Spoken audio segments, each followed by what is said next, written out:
Hi there, this is Kristal, homeschooling mama of 4 and grandma of 1.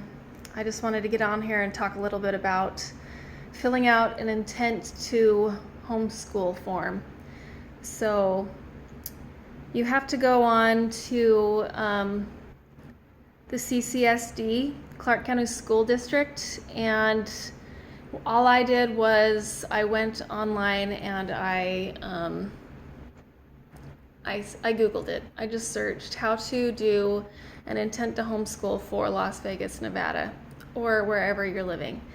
And they'll have a number of forms for you to fill out. You can print them all up from their website. And they have instructions on there. There's people who have done it before, and you can follow their directions. That's all I did. I didn't have to do an intent to enroll or an intent to homeschool until my kids cared about doing sports. Legally, you are supposed to, so that whatever state you're living in knows that you are homeschooling. But there are so many kids, it's hard for everybody to keep track, or it's hard for the state to keep track, especially if you take them out when you move and start homeschooling then, which is actually what I did. So it wasn't like my kids weren't in school one day. They thought that I'd moved. So anyway, legally you are supposed to fill out an intent to homeschool so that they know. And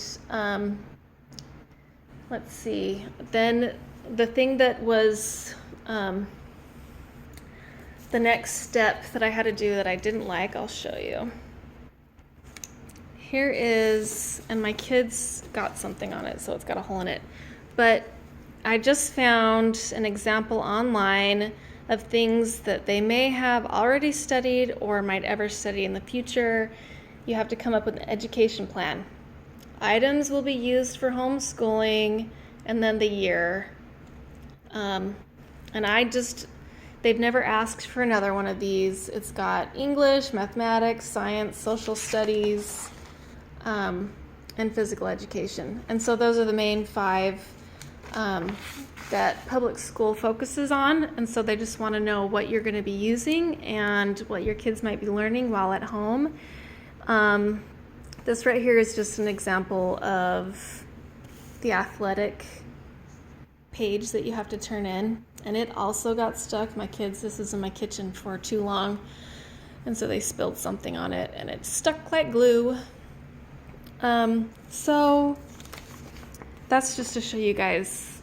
I just printed this off from the site also.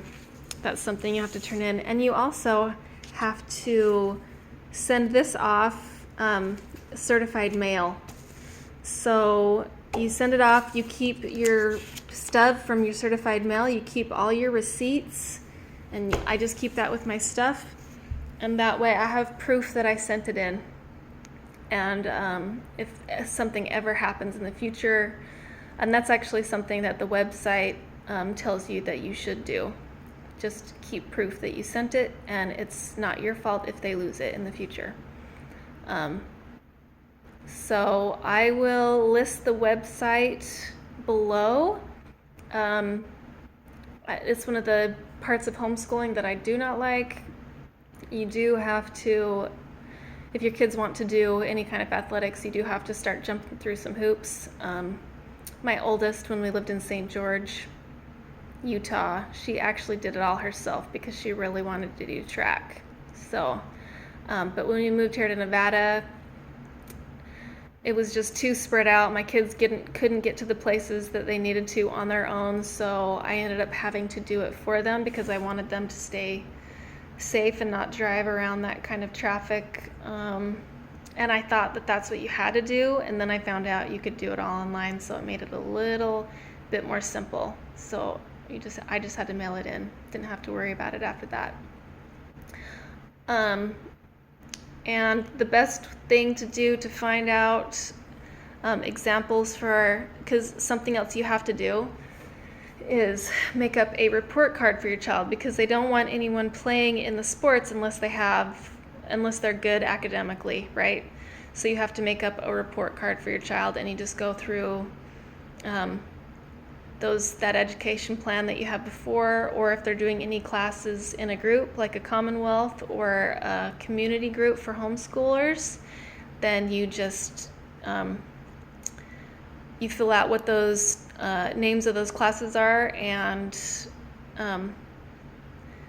you just make up a grade, and you write down who their teachers are. If they're taking it from somebody else, they can actually ask those teachers for the grade. But really, it's just something that shows that the student is doing well academically.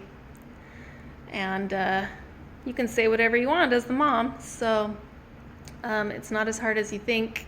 There's examples online as well. If you go on and you just Google homemade report card. You don't have to make it look like the one that you got in high school. Yeah, so I will post a link to the CCSD site below where you can go and find the printouts that you need for doing that. Okay, everyone, have a good day. Thanks. Bye.